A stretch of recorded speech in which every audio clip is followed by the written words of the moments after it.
And the Department of Transportation getting a grilling today over the handling of motor vehicle fees connected to the program called Faster. That money is supposed to go to things like bridge and road safety and public transit projects.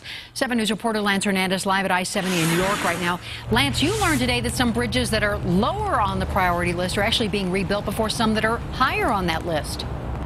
And there's a reason for that, Ann, but CDOT hasn't been very transparent about them. Take elevated I-70, for example. It's high on the priority list, but other bridges are being built before this one here, mainly because this one costs so much, $850 million. CDOT doesn't know where all the money's going to come from yet, and they're still awaiting the environmental assessment.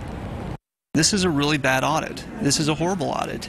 There's been no transparency in this process. The vice chair of the Legislative Audit Committee asked, what's the point of having a priority process if you don't utilize it? It also leads to more questions of, are some of these projects being politically motivated? That's really not accurate. Both the head of the State Transportation Commission and CDOT say there are legitimate reasons for projects being done in a certain order. They say you can often save money by grouping multiple projects under one contract. You may get a project that's high on the list and two projects that are middle or lower on the list, but by putting them together, you get cost efficiencies out of that. The audit also shows that CDOT spent nearly $11 million on projects that may have not met the legislative requirements for faster safety revenue, nor could it demonstrate that 113 of the projects were approved by the Transportation Commission. Because the legislature passed a bill that called this fee, it really has removed the legislature's power of the purse, and there's no accountability back to us except when we see these audits and these issues are raised.